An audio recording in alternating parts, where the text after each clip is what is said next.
much this has really been an incredible program.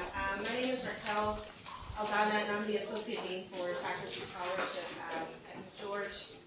And I personally have benefited enormously from having Linda as my colleague. And I just want to echo the sentiments. And I thought that during the interview, you exhibited what I wanted to say about you, which is that one of the things that I will miss, despite your promise that you will be present, is the generosity of your spirit. And it was a generosity that is very palpable and present. There is not a moment when Linda isn't trying to introduce many of us to many of her contacts. And there isn't a moment when Linda isn't trying to improve or increase or talk about your profile whenever she sees someone and sees an opportunity to do that. So I wanted to express that gratitude. And secondarily, I think that for the students, and you exhibited that by acknowledging how important they are to you, how much you've done to propel the careers of so many students who come with dreams and ambitions about being able to engage internationally, and despite the challenges that presents for students, your ability to really forge spaces for students and economics. So I wanted to thank you. Thank you, Raquel. That's incredibly nice. Of course. So we save the best for last without meaning to offend anyone in the room. But we are delighted to be now having a conversation that goes deeper into what is going on in terms of innovation, experimentation, and struggles with transitional justice at the domestic level, right? The reality is that the International Criminal Court cannot address every single problem, and in many ways should not attempt to address every single problem for many of the reasons that have already been explored beautifully this morning. And it is absolutely the case that there was, of course, a lot, and I think as much as we can say that there was a need for an international criminal court, and I don't think anyone in this room would necessarily disagree with that premise, I don't think that that suggests in any way that there wasn't a lot going on already in incredibly innovative ways at the domestic levels, and that a great deal of that also had to do with victim struggles, right? To be able to push for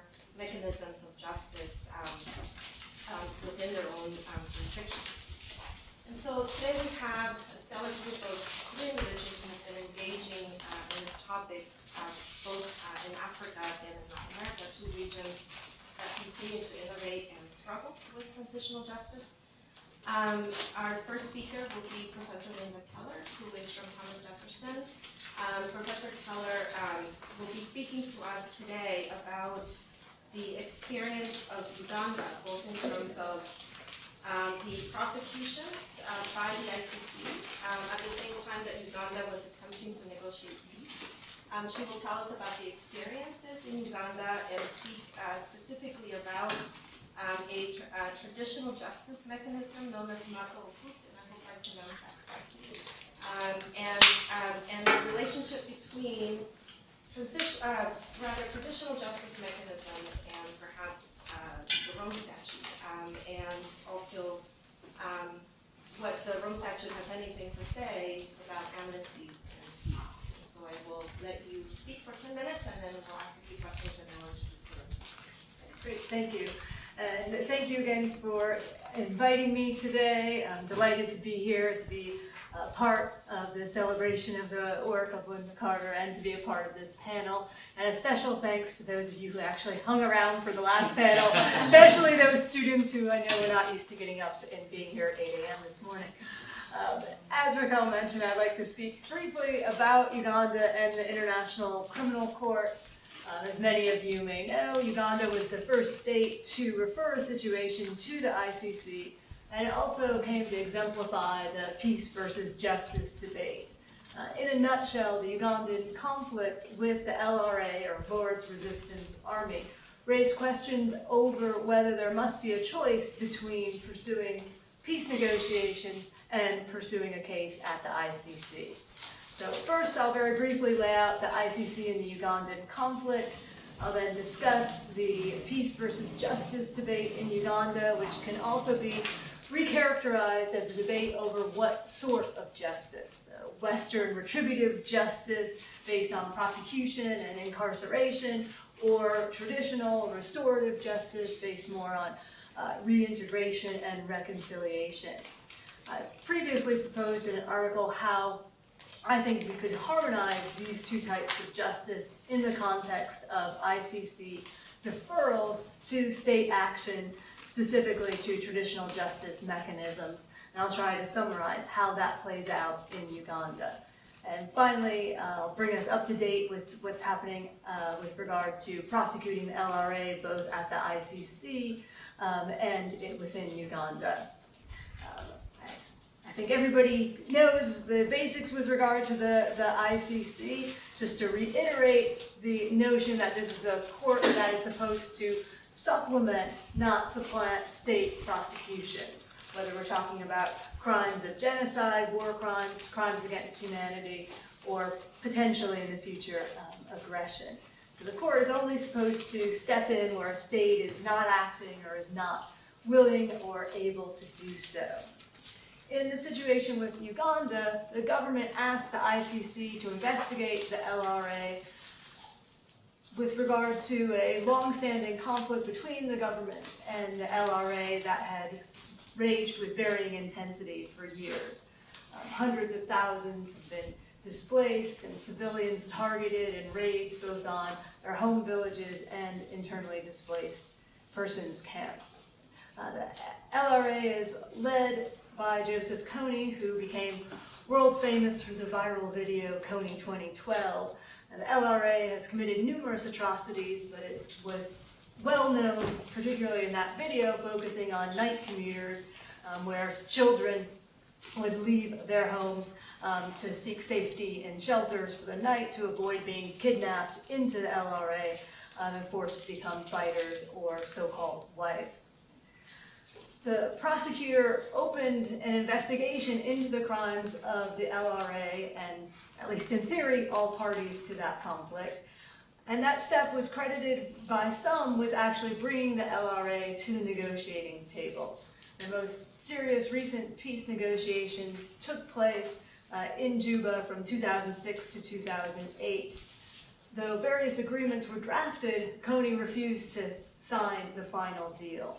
The LRA initially demanded that the ICC warrants must be withdrawn as a condition of any agreement. So this was seen as setting up a direct conflict between peace and justice. But I believe, as others have pointed out, that the peace versus justice dilemma sets out a false dichotomy.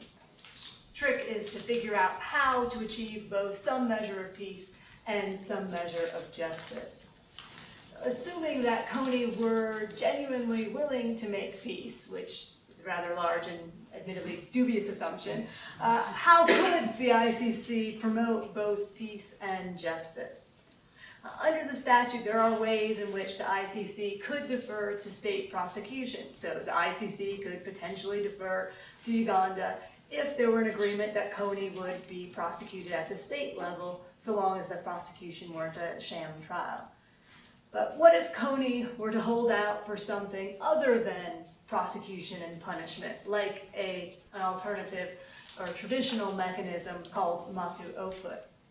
The ICC might possibly be able to defer to this sort of mechanism, though the statute is not really clear on this. Right? There are several different ways of deferring to state action, but the statute's rather vague about what constitutes a valid state action, particularly state prosecution.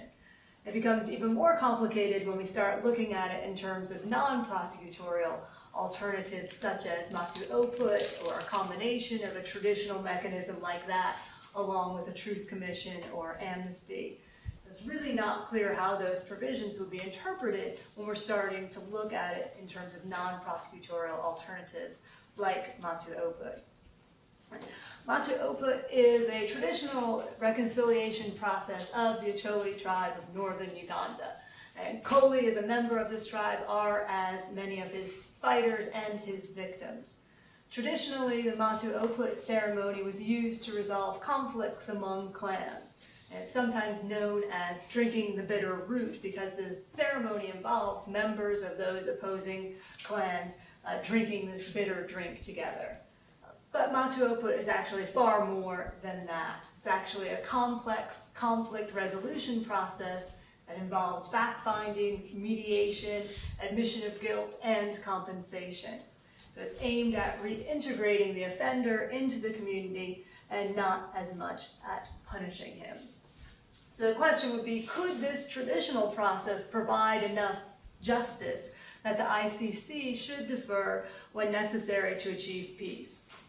The ICC could defer based on complementarity under several different provisions of the Rome Statute, which we don't have time to get into in any detail, but they would include in Article 16, request by the Security Council to defer prosecution, exercise of prosecutorial discretion, or admissibility standards. So assuming that we have a procedural avenue that actually exists, should the ICC ever defer to traditional justice? One could take a hardline retributive justice stand and say, no, never. Right? It has to be a prosecution in a court with all the fair trial protections, and it must give rise at least to the possibility of incarceration. If the ICC is supposed to end impunity, then one could argue that deferral to traditional justice violates the object and purpose of the statute. At the other end, one could say that peace is paramount and the ICC should defer to anything that a society deems necessary to achieve peace, perhaps short of a self-serving amnesty. I suggest that the ICC can find a principled middle ground. It should defer to traditional justice when it's necessary for peace and when it can achieve some measure of justice. To determine necessity, right, the ICC would have to look at whether the alternative is truly needed to achieve peace. So if Coney maintains an insistence on non-prosecutorial alternatives and continues to commit atrocities, then promising to use Matu Oput rather than prosecution might be a last resort measure supported by many victims. To determine whether Matu Oput would achieve some measure of justice, I've proposed that the ICC should look to the goals of the ICC to determine this. And these goals are contested, but I think there's general agreement that the ICC is meant to further retribution, deterrence, expressivism, and restorative justice. So if traditional justice mechanisms like Matu Oput can actually further these goals to the same extent as the ICC, then the ICC should defer. My prior analysis of Matu Oput and these four goals of international criminal justice yielded some tentative conclusions. Seems like Matu Oput would be less effective or similarly inept at achieving widespread retribution and deterrence, yet it might actually be more effective than ICC prosecution at furthering expressivism and restorative justice. So overall, I think Matu Oput could achieve enough justice that the ICC should defer where it's necessary to achieve peace, even though traditional justice may not mimic ICC prosecution and punishment. I think I'm right at 10 minutes. I'm impressed. Thank you. So the way we're going to do this, I'll ask a few questions and the panelists can chime in, and then at the end we'll give you an opportunity to ask questions of the three guests. Just quick questions, which is just to update us on the proceedings of the ICC with respect to the prosecution against Ugandan leaders, LRA leaders. What's going on? Yes, so basically we've got Coney's still at large, others either at large or killed or rumored to be killed. We do have one of those who was under arrest warrant who has been captured and turned over to the court. It's Dominic Ongwen, who now faces 70 counts of war crimes and crimes against humanities. The confirmation of charges hearing was held in January 2016 on those 70 counts. The case against him is controversial in several different ways. One, is that he was kidnapped as a minor into the LRA, which obviously raises many questions with regard to his culpability. And second, it's not clear why Uganda would not prosecute him before its new International Crimes Division of its own domestic court. Some speculate it's simply easier for the government to leave the ICC to deal with it. Some in Uganda have argued that he shouldn't be prosecuted at all. He should be brought home and allowed to undergo matu oput or other traditional justice. And some say if he were returned to Uganda, he would actually be entitled to amnesty, which raises another big question about what's happening in Uganda as well. Right. So peace failed, and there is, as you alluded to, an Amnesty Act in place. Tell us a little bit more about that. But I understand that there is an ongoing prosecution against one of the RNA leaders. So what's going on with that? Right, exactly. So we've got one person, Thomas Kwoyelo, who is currently being prosecuted in Uganda before the ICD, the International Crimes Division of its High Court, which has jurisdiction over genocide, war crimes, crimes against humanity, as well as terrorism, piracy, and human trafficking. So that would seem to certainly be an alternative for Kony or Ongwen to be prosecuted at the state level. But Uganda also has a relatively broad Amnesty Act, and many northern Ugandans have supported this act for years because they want their abducted family members to be able to return home without facing prosecution. And that typically was what would happen. Right? People would come home, they would, whether they were captured or came out of the bush voluntarily, they would report and seek amnesty, and typically it was granted. But with Thomas Kwoyelo, the government effectively rejected his request and instead charged him with 12 counts under their Geneva Conventions Act, as well as domestic analogs like murder. That seemed to set up a direct conflict with the Amnesty Act, and initially the Ugandan Constitutional Court actually ruled in favor of Kwoyelo, saying he needed to receive amnesty. But more recently, we have a Ugandan Supreme Court decision that came out and harmonized the Amnesty Act with his prosecution. It basically rejected the claim that the Amnesty Act was unconstitutional, found that the act was proper, but that amnesty could be withheld from certain people if they had committed certain crimes. So specifically, they said that the Amnesty Act covers crimes committed in support of rebellion, but they said that crimes in support of rebellion could not include crimes against humanity or war crimes or attacks against civilians like those that Kwoyelo was charged with. So the case against Kwoyelo is supposed to be resuming based on those counts. And my final question relates to matu oput, and I feel like in order to understand your argument that it could have a more effective expressive function or even a rehabilitation function, I feel like I need to understand better how it's been used in the past. And one of the questions I have is whether this traditional mechanism has ever been applied to very serious crimes, even in, and if so, then what does it look like on the ground? What type of punishment, if not incarceration, are we talking about? And how would that square or conflict with both the Rome statute norms with respect to what justice means, but also with respect to what due process means for defendants? There's a lot packed into that question. So let me try and remind me if I skip anything. So with regard to the use of matu oput, it has in the past been used for crimes up to a crime of murder, but not in the context of mass atrocities like this. And there are definitely some problems with trying to adapt matu oput to the LRA context. First is just the sheer complexity of the conflict, and the whole sort of the process is premised on being able to identify the perpetrator and the victim, and often that's not possible. And the traditions may have been lost with regard to many of the Acholi, particularly the younger ones who have grown up in IDP camps where there was not this practice of the traditional tribal mechanisms, particularly because the camps would be would have people from all different tribes in them. So there's been some very interesting surveys done with some people very supportive, others saying never heard of it, others calling virtually anything that might be a traditional mechanism matu oput, and just using that as an umbrella term for any sort of alternative mechanism.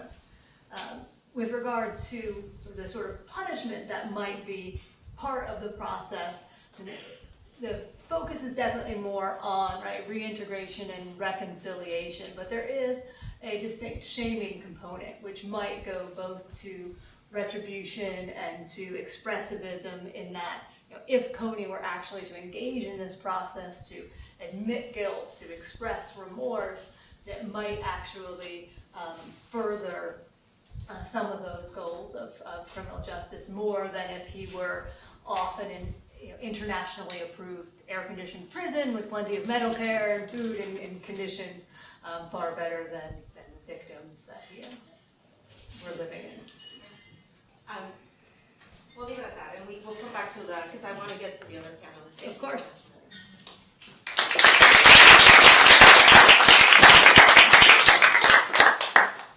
So next we'll hear from Professor Ron Slye from Seattle University, and he comes from a wealth of experiences, having worked both as a consultant in the South African Truth Commission, which many continue to see as a model for achieving transitional justice that does not include full amnesty, leaves the possibility of prosecutions at least possible, but is very much interested in truth-seeking and forgiveness.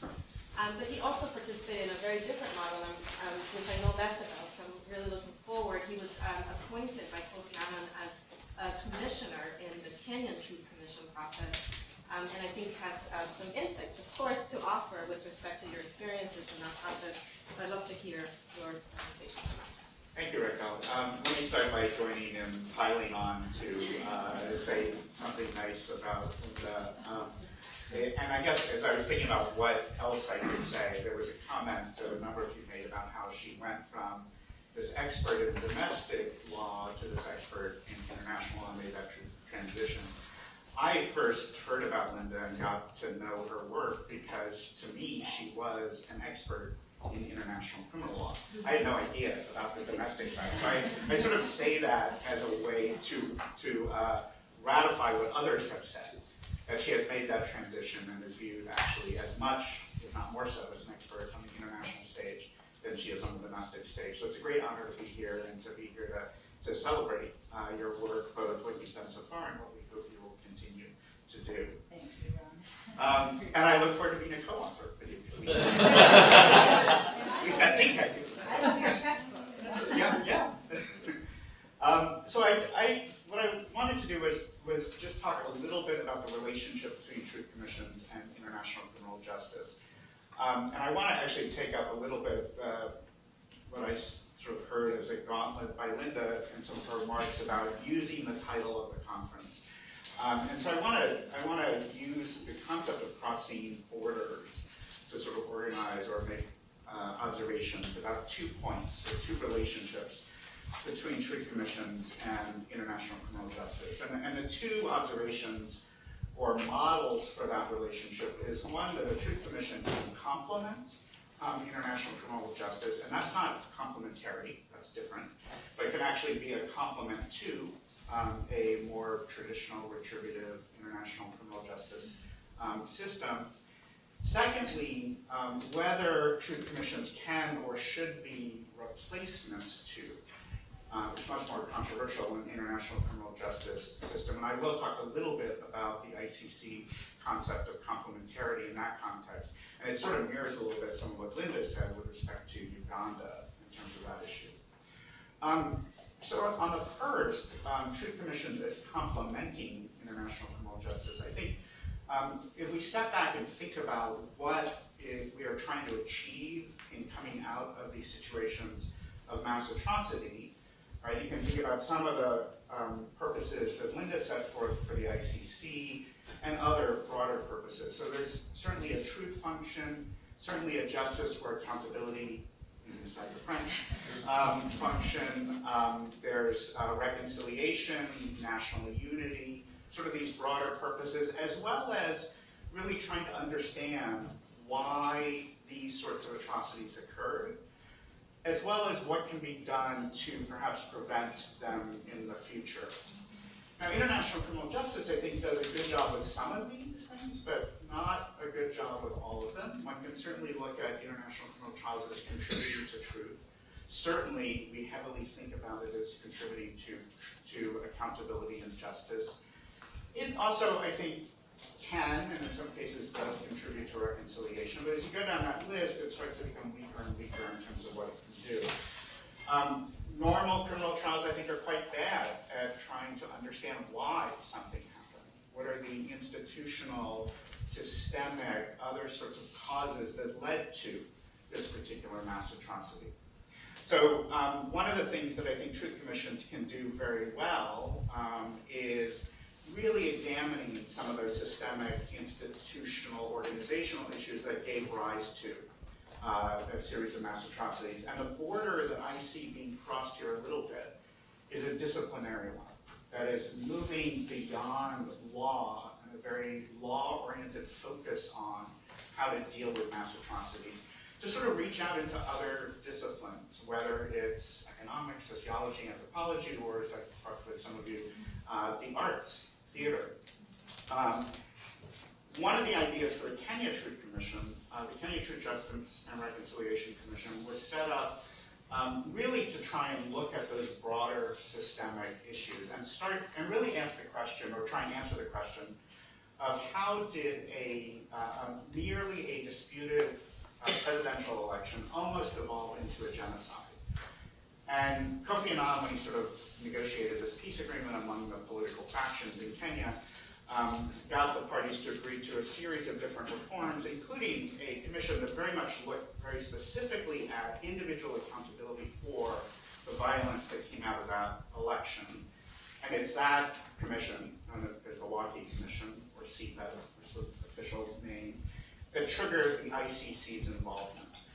At the same time, there was a recognition that Kenya needed to understand what in its history, what in their history of historical injustices had led to this dispute almost evolving into a genocide. And so the idea behind the Truth Commission was to really look at those broader issues. And so our mandate was to start in 1963, when Kenya achieved independence, to the end of February 2008, which was the end of the post-election violence. And our statute allowed us to go before 1963, so to look at the colonial period, and you can't really understand issues of land, for example, in Kenya without understanding what the British did during the colonial period. And we also could look beyond February 2008, and part of that was that sometimes people would come to us with some more recent atrocity, or recent claim of a violation of their human rights. And we didn't want to turn them away, so we wanted to have some flexibility to address or at least listen to that sort of testimony. So truth commissions, at least in theory, now I think in practice, and I won't go into this now, it's not clear how well, and certainly in Kenya, how well we did at really getting at those broader systemic institutional issues.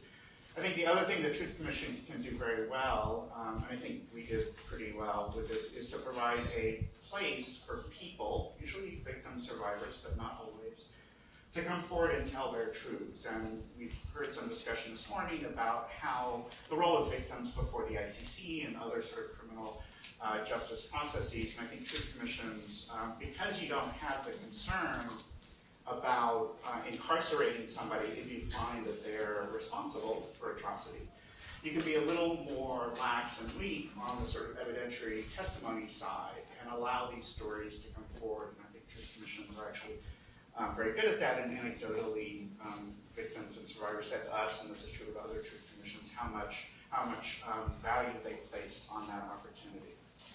So that's sort of the first point. The second, on replacing, really is, I guess, or the way I want to talk about this briefly is in the context of the complementary provisions of the International Criminal Court, so primarily Article 17. And one of the challenges in looking at Uganda, one of the challenges, I'm going to speak a little bit about Kenya, which isn't too directly relevant, but South Africa and then Colombia. One of the challenges is that Article 17, the complementarity provisions, speak about investigations and prosecutions. They don't speak about justice. They don't speak about accountability. So it's a very deliberate use of the term prosecutions.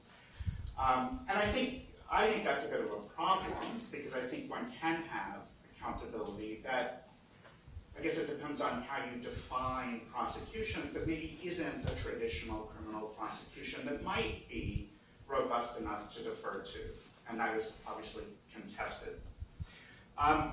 In Kenya, the Kenya Truth Commission really didn't have any powers with respect to, well, we had no powers with respect to prosecutions or any sort of more hard retributive accountability or justice.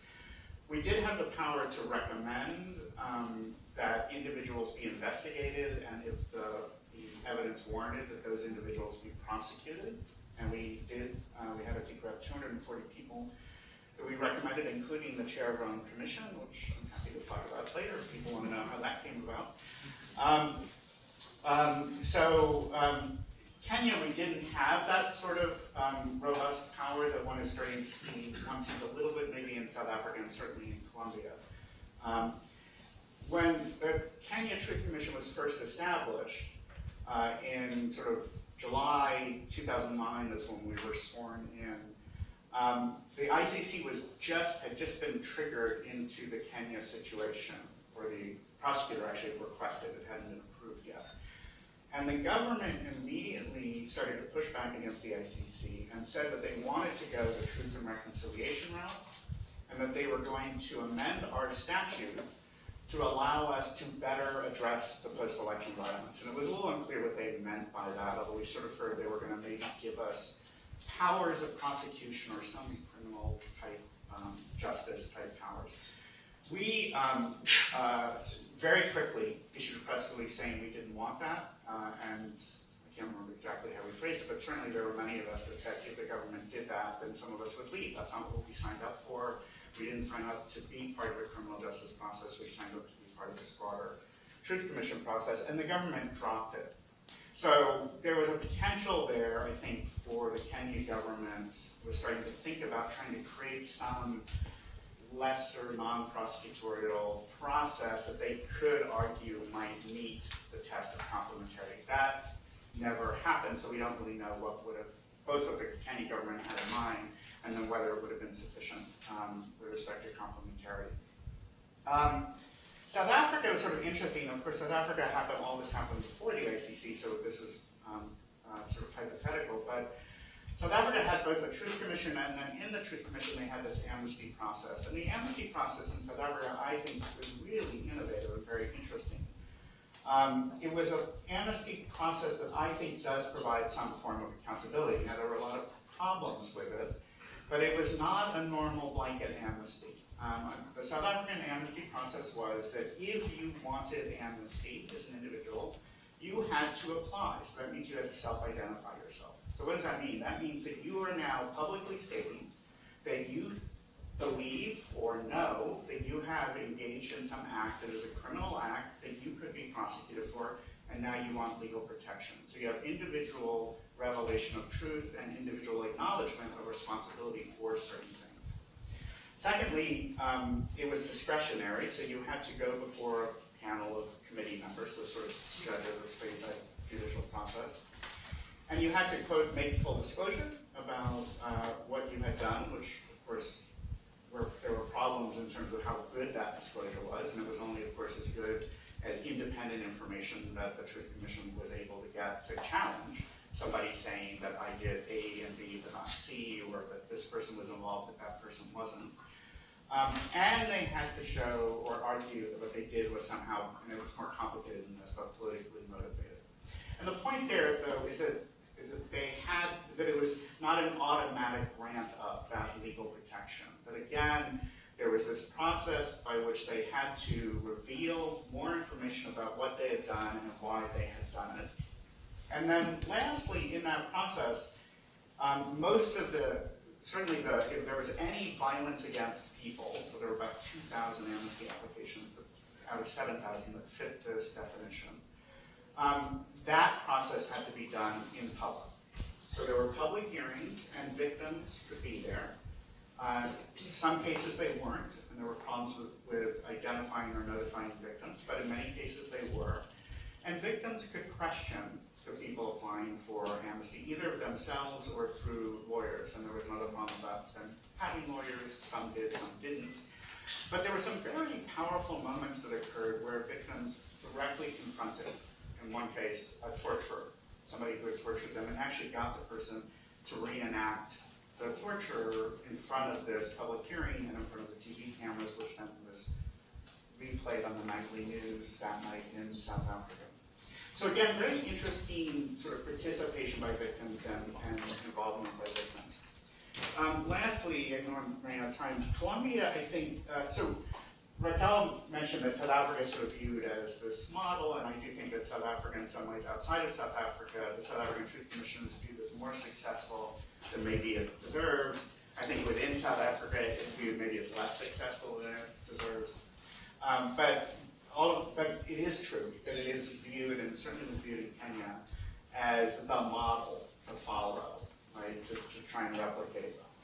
I would argue that what's about to be revealed and is starting to be revealed in Colombia might be the next model. Because what Colombia is doing now in the government's negotiations with FARC and some of the other rebel groups is trying to come up with a process that would satisfy the requirements of complementarity, so to keep the ICC away, and it's not just the ICC, we've got the Inter-American Commission and Court, and I think Vivi will talk a bit maybe about that in her remarks, to sort of keep them away, to say we're doing something that qualifies as justice, prosecution, what have you, but at the same time, right, making it attractive to people like FARC, right? So you sit down across from them and say, you know, oh, okay, we're happy to come to a peace agreement with you, but we're going to prosecute you and put you in jail for 100 years. Well, they're not going to be that interested, perhaps, in doing that. Although I am told by people involved in the negotiations that many of the leadership of FARC recognize that some of them will have to go to jail, which is sort of interesting. What Colombia, and we don't really know, we know broad strokes about what they're trying to come up with. We don't know the details, but they are going to establish a truth commission. Not sort of clear what that's going to look like.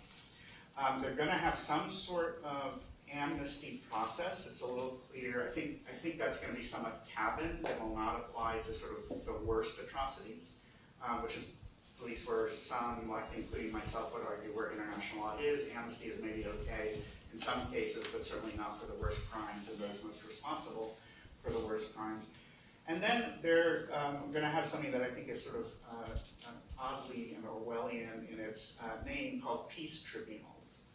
And the peace tribunals are sort of these, from what I can gather from what's been publicly released, these sort of quasi-criminal prosecution courts that, as I understand it, members of the FARC and also the government and the military, if they want, can take advantage of if they have revealed the truth about what they were involved in. So you can't automatically go into that process, as I understand it. And then, if you participate in that process, I believe the longest sentence you can get is, I think, 8 years. And the sentence is, and they don't talk about it this way, but it sort of seems to be like house arrest. It's a little unclear. I can't remember what the language is, but it's not really in a jail. And so I can't remember but there's something, the punishment is somewhat softer in terms of actual incarceration. And so I think it's a very interesting model. It's sort of taking some of what South Africa had that was sort of interesting and then adding a more robust justice system, obviously in response to or in preparation of argument against ICC or other involvement, to say that what we're doing actually, in fact, is justice, and therefore these outside bodies should not intervene. So let me stop there. Any questions? So I will say that it was perhaps misleading when I said that South Africa has been on model because, at least personally, because I have written more critically about the South African model, in part because of its emphasis on forgiveness as a redemptive value that it was almost to me sold to victims as better for them in the long run in terms of their own process of healing and reconciliation as a nation. And it bothered me in part because I had just come out of, and I'll speak to this later, of being a human rights activist and a victim representative with my own experiences with victims, and I felt very much that you can't be the one to tell victims what is best for them, and I felt really strongly about that. So Colombia sounds really different, and it almost made me think that it's almost as if Colombia is taking what Jenya in her remarks might think about a good plea bargaining model. So it's sort of odd because it's kind of taking a process that could be very individualized in the context of actual prosecutions, but a model that is different because it's discounting in many ways punishment, but not entirely getting rid of it. And I'm sorry, just as a comment, but what are your thoughts? Is that, and also my comments about forgiveness in South Africa? Sure. So let me take the second first. Yeah, I think the plea bargaining model, it's not exactly the same, but I think that some of the general ideas are the same. That is, if you're willing to do something, give us more information, then we're going to give you entrance into this sort of alternative process. And I think that's sort of what the South African amnesty was too, right? If you're willing to come forward and make full disclosure and show how this was related to the political conflict of the past, then we're going to at least decide whether you should be entitled to this legal protection. So I think that's right. I think they're different, but I think they're all trying to get at a similar thing. I think with plea bargaining, right, there's issues of efficiency, which I guess maybe come up here, but here it's much sort of the political reality of how do you entice people on the other side of a negotiating table to subject themselves to some sort of accountability process. What's the carrot? What's the stick? On the forgiveness thing, I completely agree with you. I mean, South Africa forgiveness was not part of the legislation. There was no requirement of forgiveness. Might maybe talk about forgiveness perhaps in the preamble, but victims were not required to forgive as a legal matter. Having said that, the rhetoric around the Truth Commission, particularly in the early days, and the Truth Commission started to get a little better about this, but the rhetoric was very much a rhetoric of forgiveness. And there was criticism of Desmond Tutu that this was a Christian form of forgiveness and that this is inappropriate. There was a lot of rhetorical pressure put on victims where the idea was if you hear the truth, then it will set you free and you'll be fine. And then in the early amnesty hearings, so the way the amnesty hearings work is you had the applicant, and usually his lawyers representing him, and victims, but you also, and this panel, but you also had something called an evidence leader, who was a employee of the Truth and Reconciliation Commission, sort of, I mean, it's not really the same, but sort of like a prosecutor, sort of there acting to some extent if the victims weren't represented on behalf of the victims, but also trying to be a more objective sort of fact finder in terms of the whole process. And in the early days, I attended some of the amnesty hearings where one evidence leader in particular, after a victim would testify, would say, do you forgive this person? This person is now told how they tortured and killed and burned the body of your son. Don't you forgive them? Don't you know that that's what we're about? We're about forgiveness. And I'll never forget, there was one woman, I can't remember her name now, who was pushed like this, and she said no. She said, you have taken away from me the right to have this person prosecuted. You have taken away my right to civilly sue this person and get money damages from them. I am the only one that has the right to forgive. That is mine, and I am keeping it. You cannot take that away from me. Actually, so she was pretty remarkable and pretty strong in that moment. But there were many people, I think, that probably did say they forgave, and probably didn't. And I think that was unfortunate. I think that was not just unfortunate, inappropriate. and I think a legitimate criticism of that process. Thank you. Our final speaker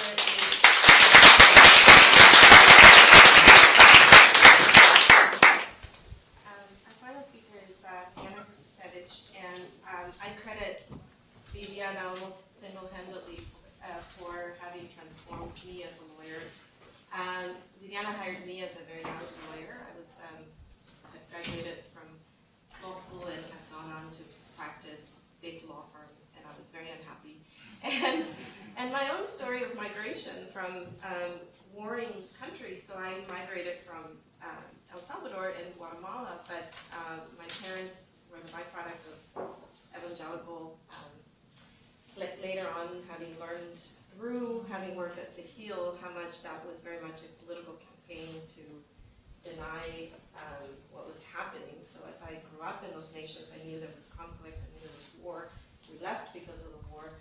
I sort of didn't have a progressive sense of what was going on. It was very much a sense that the guerrilla fighters were terrorists, right? And that's kind of the message that I had received. And despite that, when Vivi met me as a very naive, young Salvadoran kid, who knew very little about what had transpired in Latin America, and then thrust me into this incredible job. Viviana is the executive director of the Center for Justice and International Law, which is a premier organization that has been taking hundreds of thousands of cases before the Inter-American Commission and Inter-American Court of Human Rights. And Sahil works with victim organizations throughout the Americas in representing survivors and sometimes direct victims of these atrocities. And so has an incredible wealth of experience having advocated for victims. And so the remarks today will focus on how we really need to focus on the role of victims who have so much to teach us about transitional justice. So I will. Thank you so much, Raquel, for your very, very kind words. I was very, very lucky to have Raquel join our team, and now I'm even luckier to be here, honoring Linda, but also learning so much from all of you. I feel like an imposter because I'm not an academic, I'm a practitioner and art and human rights defender. And I don't even come from the criminal justice part of the whole system. I work mainly on issues of state responsibility and accountability, but in the work that we've done representing victims, one of the major concerns has always been creating a different narrative for the victims, getting direct reparations, securing truth, but also getting justice.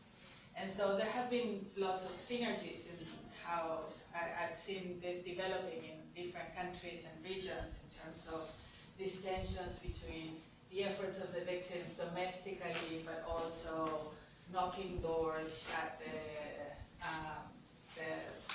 Baltasar Garzons of the world, and trying universal jurisdiction things, and trying different types of processes in the US on civil claims, on criminal claims, in trying the Inter-American system, and trying then to use the ICC as a way of creating something. And so it's a very messy situation of that when you look at how all this system has developed, because then there are lots of synergies and cross-pollination between frameworks that are meant to accomplish very different things. But and I want to take the opportunity of saying yes to Linda. I would love to.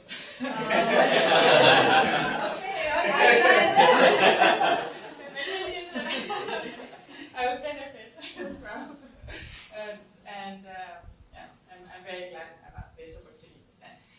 But I wanted to start with a story, and I wrote here a couple of pictures, and Ron asked me to put a couple of pictures up because he didn't have for his presentation. Share them with him. But it's a story of a little town called El Amparo in the border of Venezuela with Colombia in around 97, 98. It was a smoldering day in El Amparo, in that small village, and there was a group of lawyers and human rights defenders meeting with the family members of 14 fishermen that had been killed by the Venezuelan army. And the men that had died had left 30 children that had been orphaned, and there were wives and sisters and brothers and a couple of survivors, and also mothers of those that had been killed. And there was this old woman dressed in black that started speaking up and telling us what she wanted and what they wanted. We were all there because the Inter-American Court had decided to create a special stage for hearing victims on reparations, on what they actually wanted. And this was very novel. The Inter-American Court was just starting to do something about the violations that were happening in our region. This woman said very forcefully, I don't want money. Money is not the main objective. My son was not a cow. I want justice. And this is something that really resounded and echoed in the people that were there, and echoed what other family members wanted. And I think it's something that maybe it's cultural, maybe it's political, but in many countries in Latin America, I've heard things like that very profoundly. But this, when the lawyers and the advocates went back and started writing for the court and then arguing before the court, we went to great lengths in trying to parse the language of the American Convention, just to make sure that the Inter-American Court wouldn't do the same thing that the European Court was doing at the time, which was just saying, okay, there are these violations, and then here's the money that you have. We wanted the court to say that the country was obliged to, the state was obliged to prosecute and punish all those that were responsible. And moving forward to a year later, the Inter-American Court had the defenders. Ligia Bolivar was there, Nick and all these very prominent people. And I was just like a little tiny lawyer starting my career. But they were arguing, and basically the argument, they convinced the court through all that narrative that they were able to provide to the court, that this was what they had to do, and the court issued a judgment that included that. And that story is also linked to another one that has to do with amnesties and truth commissions. It's the Peruvian story of another. I even have something to show for it, I think. So it's the story of Padre Santos. And the infamous government of Fujimori in Peru had created a death squad called Colina, and Colina had been responsible for the killings of several people and disappearances. And at one point, because there were some prosecutions happening, Fujimori decided to grant not only one, but 2 amnesty laws passed, and to ensure impunity for cross violations in Peru. And human rights defenders, Gisela Ortiz, Raila Condor, and an amazing group of activists and lawyers and sociologists in Peru said, well, we have to go against the amnesty laws, and they did things domestically that failed, and then they went to the Inter-American system. And when the time came to argue before the Inter-American courts, they were saying, okay, it's not enough what we have gotten from the court so far in terms of saying you have to prosecute and punish, we need the court to say that amnesty laws are void. And there were all of this, I don't know, legal discussions with our colleagues, with the new government, which was a good government now, and with the court. And finally, the court was convinced that it had to not only say that they had to investigate, prosecute, and punish, and that amnesty laws were against the American Convention for those types of crimes, but that they had to be declared void. And I think, why did I want to bring these discussions here? And maybe there are many pieces that I should bring, but I don't have the possibility to admit that. I think that legal discussions forget these links between this old lady in El Amparo or Gisela Raida Condor and what happens in international justice. And it's not only an atrocious sense of sentimentality and nostalgia on my part that I bring this here. So I think that it has an important impact. International justice cannot be fully, I think, understood without understanding how it starts, how it is happening, and what it makes it then work or not work at the domestic level. And so I think that one of the stories, the areas that really merit much more attention, and that's why I'm so glad that you've hired a new specialist of this area is understanding the role of victims in understanding international justice. I think it can have a very important role in understanding not only how the legal history and the political implications of specific cases, but it can also help explain legal theories and how they actually developed and happened, and how they are also intertwined with other narratives that are not only the narratives of previous jurisprudence or jurisprudence of other bodies, but it has to do with aspirations and political discourse of the victims themselves. And it can also help explain a bit and what's the impact. And I think this is one of the areas where there's a lot still to be done, the impact of international justice in victims in their sense of dignity and being heard and getting to count again and be full citizens in their own countries. And so there's a reparative, rehabilitative, restorative aspect that is very important for victims and communities. But I also think that there are some aspects in terms of understanding how international justice works so differently in different countries that is also partially linked to understanding how victims and organizations function in those different settings.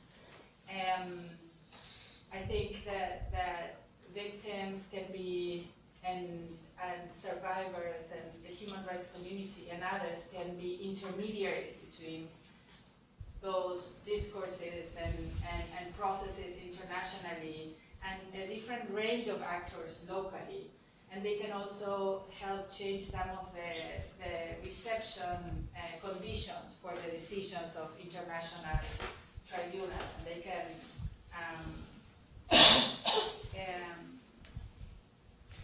can have an impact in how the decisions of international tribunals are taken at the domestic level, in short.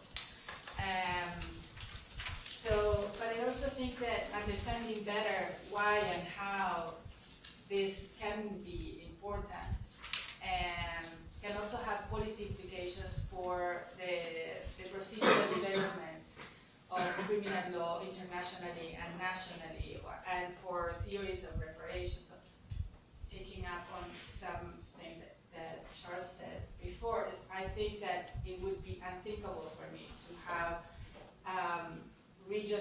systems that do not include a voice for victims, because I think that that's so enriching, and maybe that comes from the experience of Latin America, where we have so many,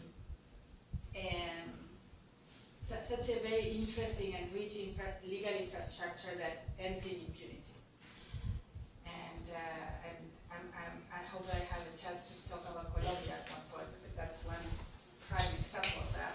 But I think that one glimpse of light in that has been victims' participation in criminal proceedings.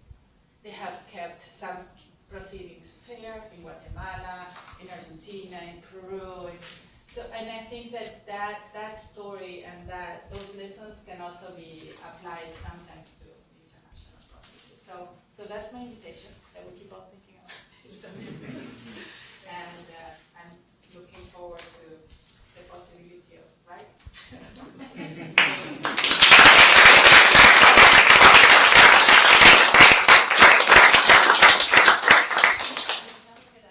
Yes, please. I was going to ask a question, but I want you to ask. I mean, this is just a wonderful panel. Thank you so much. I mean, the whole day has been wonderful. And this is a wonderful way to culminate things here. And all of the presentations are making me think about, in part, a chapter that Charles and Mark and I have in the book that we're writing right now that I sent to Ron. So. Oh, just now? No. Let me you did. Okay. I'm here to stay up all night.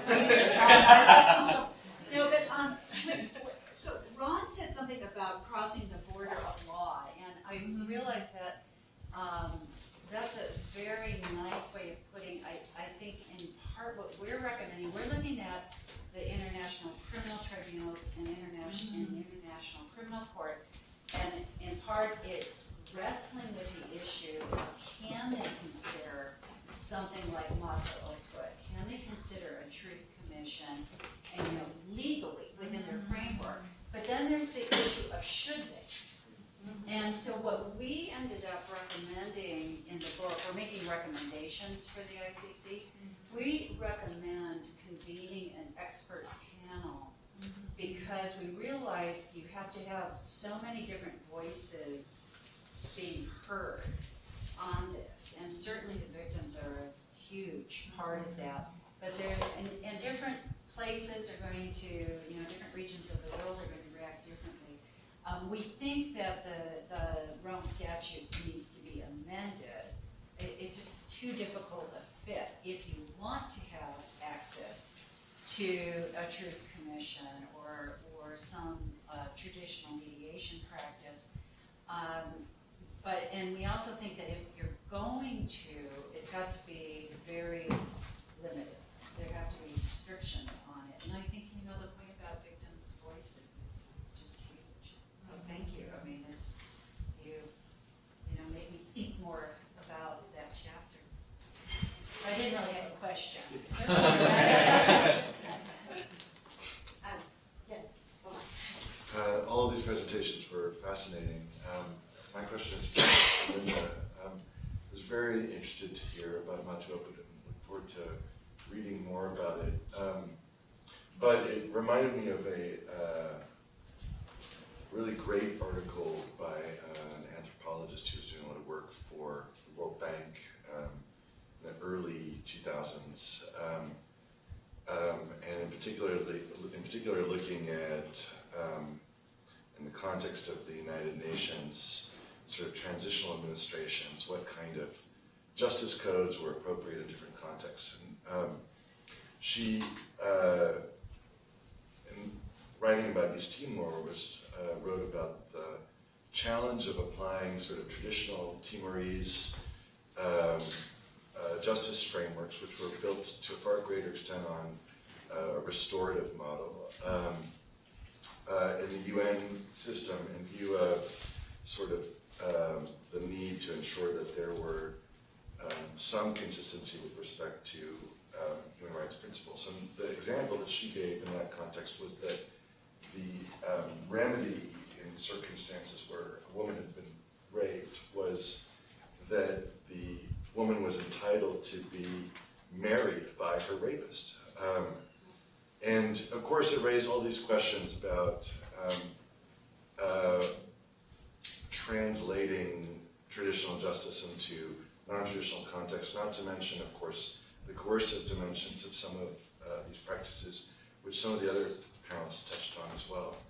And so, as I was very interested by the chart that you put up, sort of thinking about the different the ways in which the multiple system sort of stacked up against the ICC. But I think that one of the concerns that one would, I think, almost inevitably have to sort of grapple with is the extent to which people on the receiving end of this justice as victims felt that they, and this is maybe putting it too sort of broadly or vaguely, that felt that justice had been done in sort of the broad sense. And then B, recognizing that we're no longer talking about communities that cohere in the ways that they previously did. And you kind of touched on this when you alluded to the IDP camps. Recognizing that what you are restoring, so to speak, hasn't existed for some time. I'm wondering to what extent we run into translation problems when trying to regenerate a system like this and to use it to compensate for lack of other options. Yeah, I absolutely agree. There are definitely a lot of problems with that. With my in my article, I have lots of different caveats, in part based on my reading of a lot of different surveys of victims, particularly in northern Uganda, but other victims of the LRA, and both within a particular survey, a particular point in time, there are some victims who seem to be very clear that even if we have to sort of modify a traditional approach, that is what they would consider justice, while others disagree. It also seems to change over time, depending on how likely they thought peace was actually going to be achieved in the negotiations. And so I think that that's figuring that out is an extremely complicated problem, and I don't have a simple solution to that. And one other sort of dimension to it, as you mentioned, in terms of trying to look at making sure that these traditional processes don't end up causing essentially more human rights violations. I mean, you brought up one example. Another criticism with regard to trying to translate traditional Matsuoko in something that would work now is that there are some cases where the female members of the family who is considered part of the victim family have been excluded. So there's that aspect as well, and there's a lot of advocates, particularly in northern Uganda, who support the process, say, oh, we can definitely change this, modify it, revise it, so that we can keep the core of it, but address all of these issues. But that in and of itself is really challenging if we start to change it to address all of these other concerns, and perhaps also address more due process sorts of concerns and fairness, and how do we translate that into a traditional process without changing it so much that we've pretty much eliminated the core of that traditional process. And so I think that's definitely a huge question and a huge challenge to grapple with, and I'm very interested to see this chapter with your proposal in terms of having experts. I should also say I turned and looked at my research assistant Alex when you mentioned East Timor, because we've included Nahe Bidibat in the chapter, which is the process they adapted.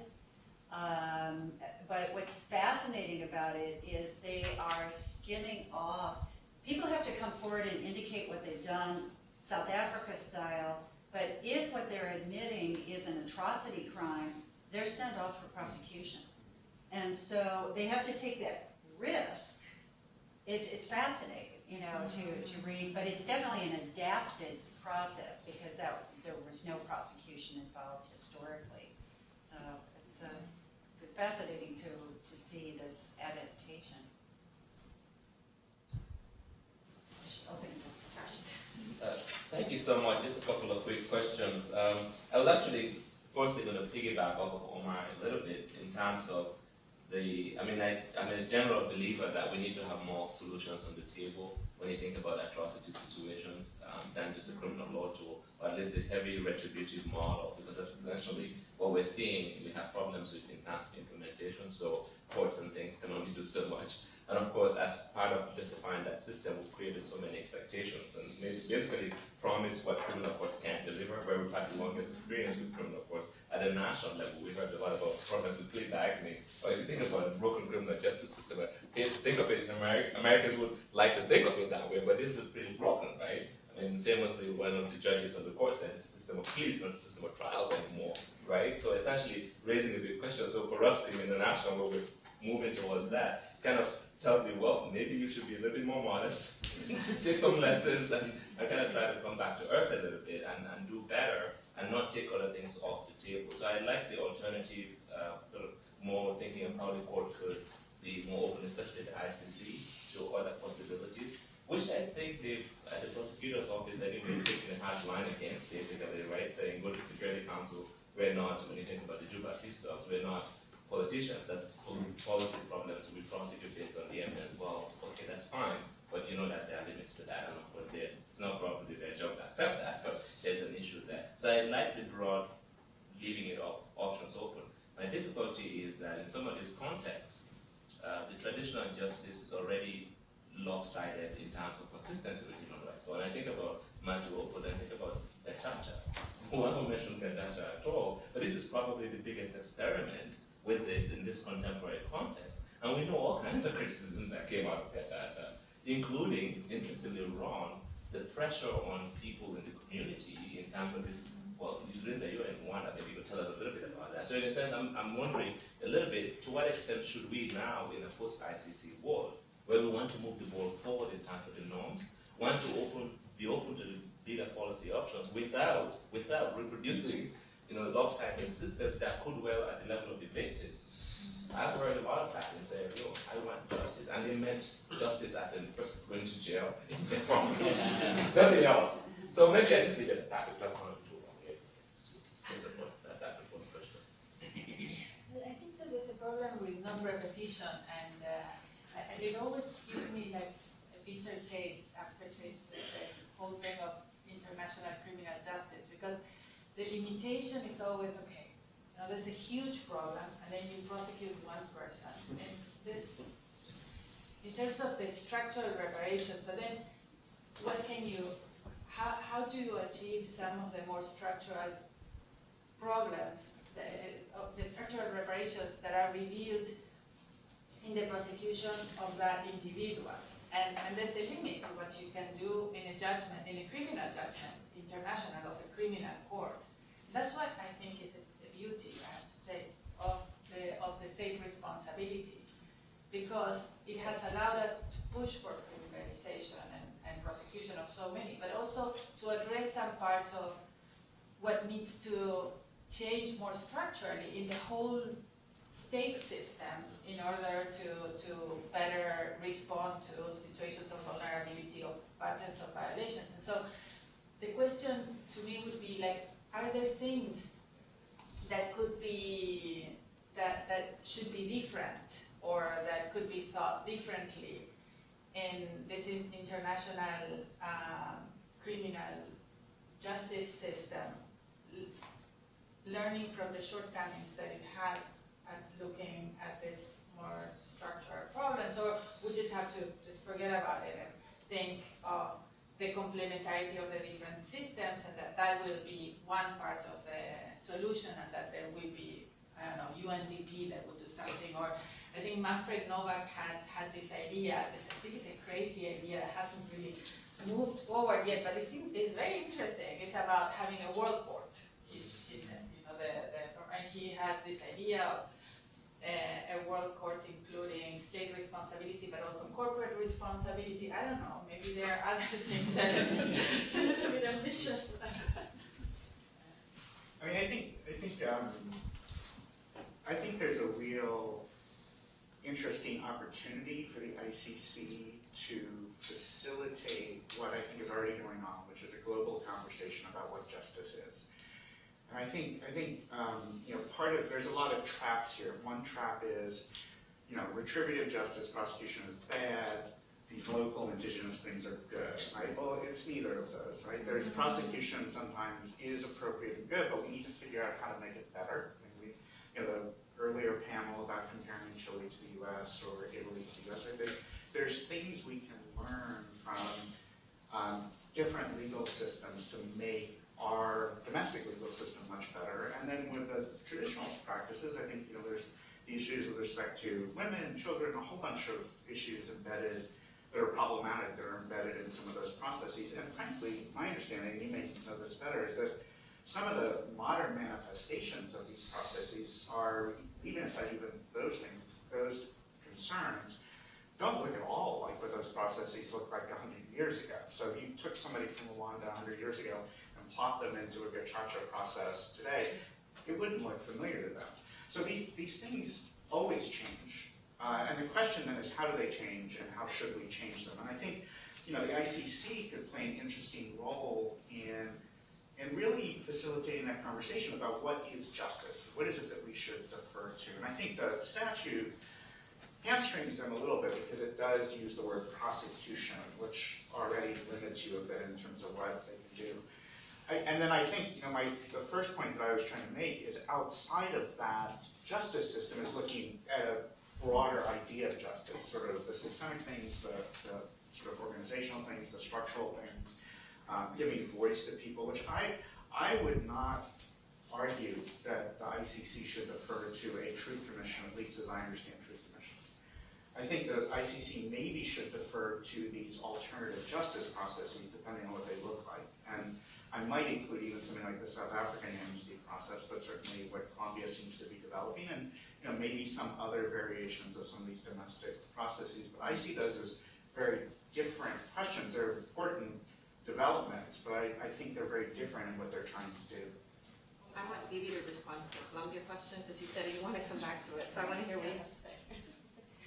Well, I think Colombia is a very strange country. They love laws, and they even, there's one very common name, it's called Gloria Amparo, which would translate to glorious habeas. So people really, in order to flatter you, they can say you're very formal and legal, like things that could be considered. So they love laws and they love all these games, but of creating institutions in order to respond to problems. They are very creative, innovative, and interesting.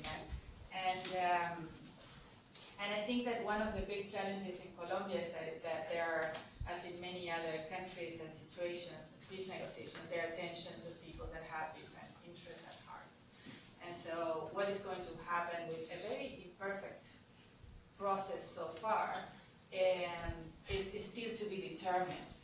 And a lot will happen, will depend on how we are able to ensure that in the interpretation and the institutionality that is created, that we achieve some modicum of justice and truth for victims, but not only for victims, because I think that some of the discourse has been, and this is strange coming from me, has been very lopsided on victims, in the sense that it seems that it's up to the victims, that if you get justice or not justice, it is not only, I think it's very important that we get justice for the victims, especially after the speech that I gave.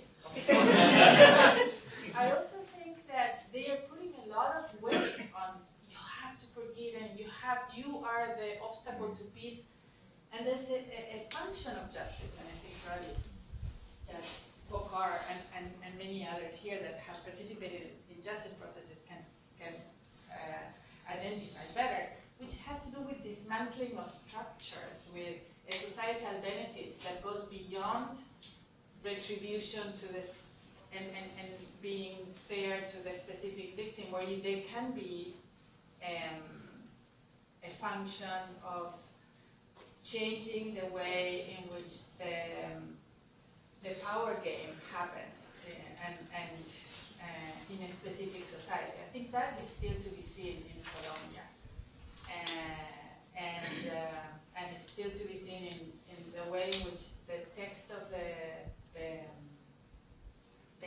agreement has been drafted so far. It's a preliminary agreement. It has like 75 pages of a very complicated system that includes some level of justice and a truth commission and different types of accountability mechanisms. But then, as always, in that context, there's also the further challenge of knowing how the process will work in fact, not only because it has a beautiful law, but also because it has the resources, the legitimacy in terms of the composition of the tribunal, or the composition of the truth commission that allows for a reasonable level of truth and justice. And so I think that there's a lot of work from what has happened, what has been discussed here, that could actually benefit the thinking about the process, but also we're going to have to see the process working to see whether it will actually be up to the standard of the ICC. So far, I think the ICC has been a very good, interesting influence in pushing for some level of accountability, and I value that. One more question before we wrap it up? No, maybe just a comment. Just a comment. This question of the victims, I think we should maybe go back to what Chris said at the beginning. We should not arbitrate, in a way, between the victims and the perpetrators. This is the approach that is in the ICC statute, is in general injustice in a way. But the real situation is that one has to take the approach that when these atrocities occur, and these situations occur, the victims, the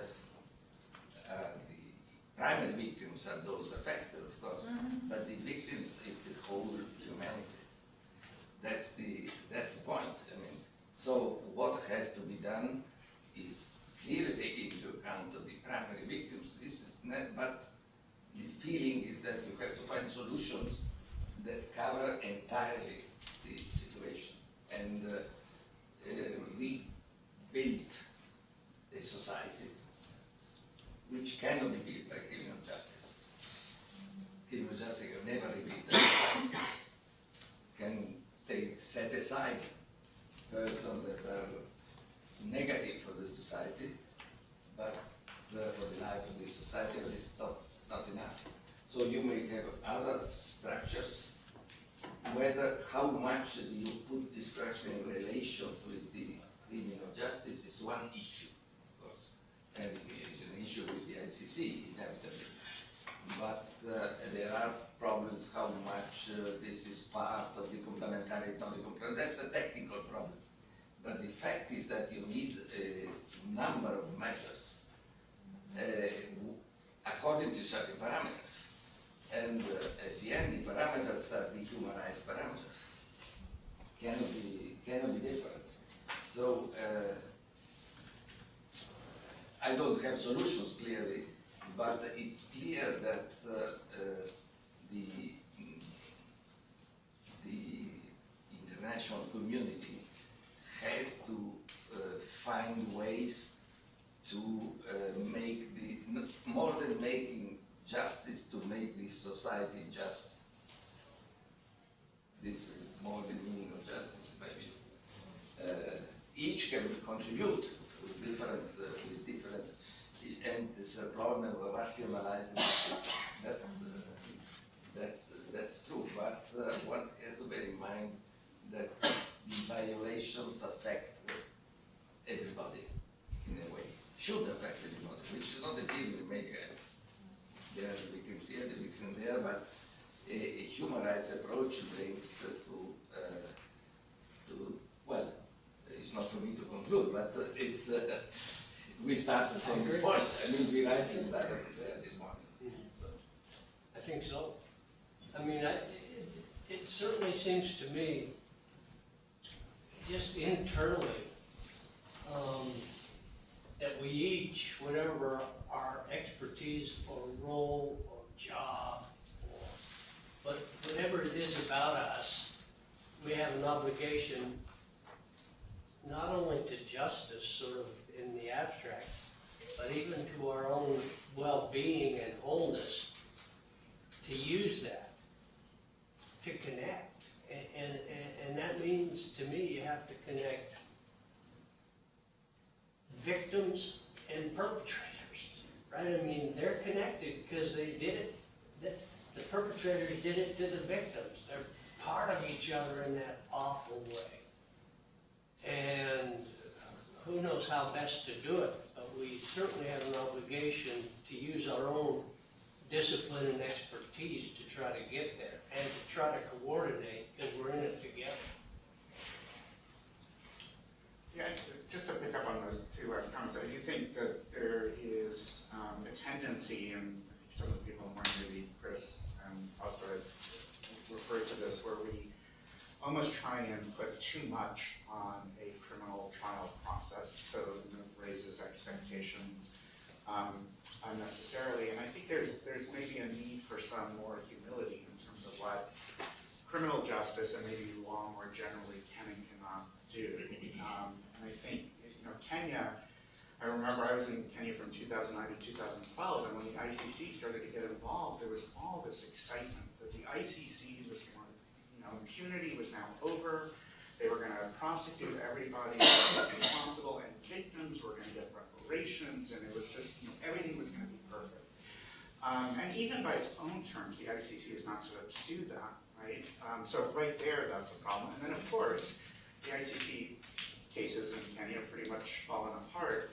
And part of the consequence of that was, from the point of view of the Truth Commission, was that there was a less interest in a process like ours, because there was this sense that, for other reasons, we were already problematic because of our chairman and other stuff, but also because there was this other game in town, and it was going to solve all the problems. And I think that's a problem, and I do think it is. We need to think about these different sorts of institutions and processes and what they do well and what they don't do well, and not then add to them to make them do what they don't do well better, but to think about other ways to get at, whether it's long-term reconciliation or dealing with bystanders, as opposed to victims and perpetrators, to really start to get at how do we deal with the effects and the causes of these mass atrocities. And I apologize, but my blind spot is Steve. Do you want to maybe say a few words? I mean, I agree with that point altogether. I see the ICC as really having a role in facilitating discussions about justice. I'm not sure that we should be trying to achieve a universal justice, and I think one of the advantages of incorporating victims as agents rather than sort of passive beneficiaries of the system is that we get real dialogue about, what justice looks like in individual places. And I think, this panel has been fantastic in bringing that to the surface in, Colombia and Uganda. And you see, and I mean, certainly in some of my own empirical work, you'll go into one community and you'll have 3 different people who you say, what's justice? And one of them says, I need 7 cows.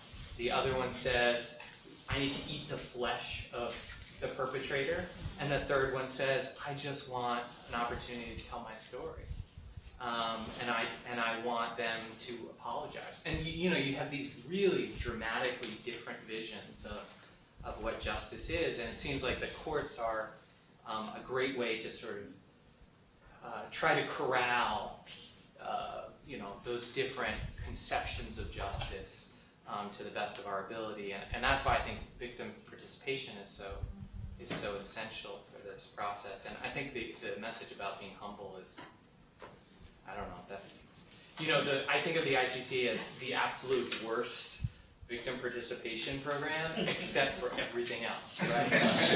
and so, it's an ongoing process. I think, we'll never get it right, but it's a worthwhile endeavor. See, I promised and I delivered. Wasn't this an amazing panel? Please,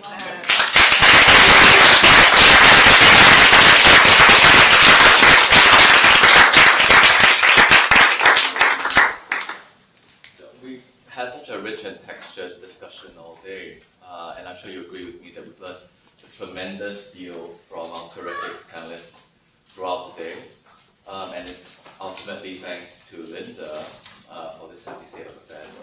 Not, mind Thanks you, to me for retiring. not for retiring, which I consider to be the true crime without border. But for giving us this remarkable body of scholarship, and for being the inspiration behind the symposium. And then, annoyingly but characteristically inspiring us again, even in the short interview of 30 minutes, by sharing your insights, your aspirations, and then reminding us that I guess law without empathy is not law that we care for, and that's not the system of justice thing. Because the expedition for a search for a coherent justice system indeed takes a village, even with the powerful searchlight that is your scholarship. Please let Omar, Raquel, and me thank Stevie, Cassandra, Mary, Economy for helping us support the logistics of this event and for the beautiful flyers and programs that you see. I want to thank the students from the Pacific Law Review, including Sarah and Keller in particular. It's made for a remarkable day today. And so since we started with a poem, I think it's only fitting that we should end. Jared, before you Yeah. wax poetic, Okay. literally, I think we also have a group from Davis. Is that right? Yes. Is this that? No. Weird. Okay, we've There's got a couple people there. Okay, and I wanted to, again, back to the students, I just want to thank all the students for being here, from wherever. And former students. And former students. Of course, for all of us in academia, and really in practice too, it's wonderful to be able to share with students and see what you do next. So, thank you. Sorry. University of the Yeah, they're coming from the Oh, that's University of the right. Pacific. Oh, you want, oh, okay, well, there we go. We're glad you're here. Thank you for coming. All right, now you may Now ask. So since we started with a poem, I think it's only appropriate that we end with the words of a poet. So I think Voltaire said one should always be drunk, that's all that matters, but with what? With wine, with poetry, or with virtue as you choose, but get drunk. Now, we've had virtue and poetry in equal measure, so that leaves wine. So, allow me to close the symposium and invite you all to go outside and invite yourself to a well-deserved glass of wine. Thank you.